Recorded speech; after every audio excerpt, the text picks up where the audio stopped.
Dari hasil pendalaman, keterangan saksi-saksi dan juga alat bukti yang ada telah menetapkan tersangka baru dengan inisial NAM.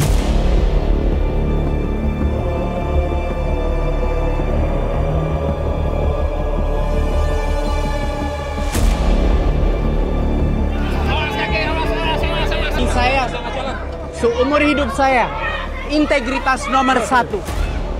Kejujuran adalah nomor 1. Allah akan melindungi saya. Insya Allah. Allah melindungi saya. Allah tahu kebenaran.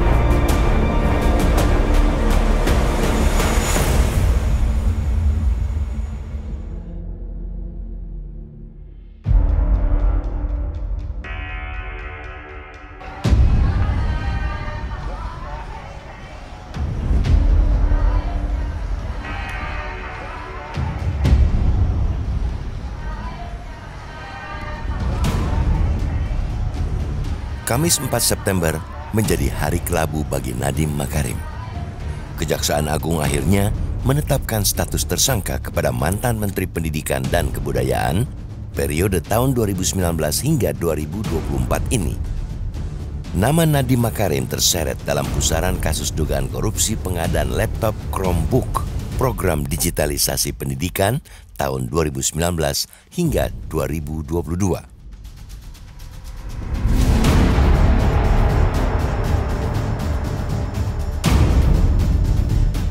Penyidik beranggapan Nadiem telah menyalahgunakan wewenangnya dengan mengarahkan dan menentukan spesifikasi laptop hingga merujuk pada produk Google. Atas perintah 6 dalam pelaksanaan pengadaan TIK tahun 2020 yang akan menggunakan Chromebook, SW selaku Direktur SD dan M selaku Direktur SMP membuat juknis, juklap yang spesifikasinya sudah mengunci, yaitu Chrome OS. Selanjutnya tim teknis membuat kajian review teknis yang dijadikan spesifikasi teknis dengan menyebut Chrome OS. Kebijakan tersebut menyalahi peraturan pemerintah tentang pengadaan barang dan jasa. Hitungan kerugian negara sementara ini ditaksir mencapai 1,9 triliun rupiah.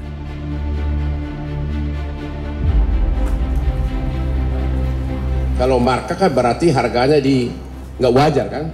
Namun tudingan Kejaksaan Agung dibantah oleh kuasa hukum Nadiem Makarim. Hotman Paris menyebut sangkaan penyidik tidak berdasar. Terbukti hasil audit Badan Pengawasan Keuangan dan Pembangunan atau BPKP tidak menyebutkan sama sekali unsur kerugian. Sudah diaudit semuanya, inilah hasilnya 2 kali dalam tahun yang berbeda, okay? 2 kali diaudit, okay? Sekarang apakah benar ada markup? Ya, sekarang inilah hasil dari BPKP, ya. Untuk tahun anggaran 2020, ya disebutkan di sini bahwa kami tidak menemukan adanya hal-hal yang secara signifikan mempengaruhi ketepatan harga. Jadi menurut BPKB sepanjang menyangkut harga tidak ditemukan markup. Hotman menjelaskan prosedur pengadaan laptop Chromebook juga sudah melalui katalog elektronik. Kuasa hukum juga menegaskan dugaan korupsi di kasus ini semestinya gugur dengan sendirinya. Sebab selain tidak ada unsur kerugian negara juga tidak ada aliran uang kepada Nadiem Makarim. Kemudian mengenai cara prosedur pengadaan laptop tersebut disebutkan di sini bahwa pembelian laptop tersebut melalui Lembaga Kebijakan Pengadaan Barang Jasa Pemerintah LKPP, ya. Di sini diaudit semuanya, ya. Jadi jangan bilang bahwa saya sebagai pengacara merekayasa ini. Yang jelas tidak ada pelanggaran apapun baik dari segi prosedur, penentuan harga dan tepat waktu dan penerima. Itu dari BPKB. Oleh karenanya kalau tidak ada pelanggaran dari segi harga, tidak ada markup, berarti unsur korupsi sudah gugur. Karena tidak ada korupsi kalau tidak ada kerugian negara.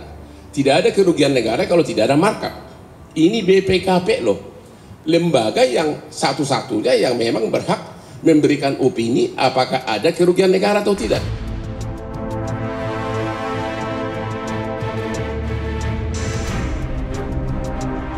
Proyek-proyek Kemendikbud di era kepemimpinan Nadiem Makarim terus disorot.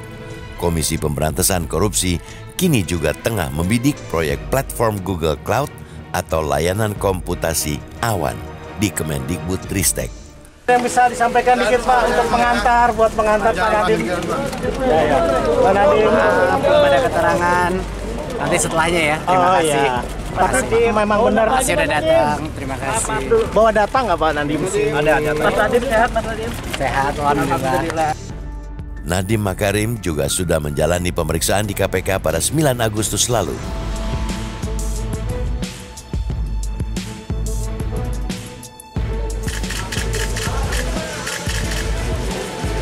Proyek Google Cloud menelan anggaran 250 miliar per tahun. Proyek ini merupakan bagian dari program digitalisasi pendidikan yang menelan anggaran 9,9 triliun rupiah. Sampai hari ini, sampai saat ini, penyelidikan terkait dengan perkara pengadaan Google Cloud di Kemendikbudristek masih berproses. Namun detailnya seperti apa, sejauh mana belum bisa kami sampaikan secara detail karena memang masih dalam tahap penyelidikan. Namun demikian perlu kami sampaikan juga bahwa memang penanganan perkara di KPK ini berbeda dengan teman-teman di Kejaksaan Agung karena yang di KPK adalah terkait dengan Google Cloud-nya. Nadiem Makarim kini harus menelan pil pahit sebab tak hanya berkasus di Kejaksaan Agung, ia juga berhadapan dengan Komisi Pemberantasan Korupsi. Proyek digitalisasi ternyata berbuntut dugaan korupsi. Kalau laptop itu belinya lewat purchasing, katalog. Spek itu tidak boleh mengarah merah, apalagi nyebut.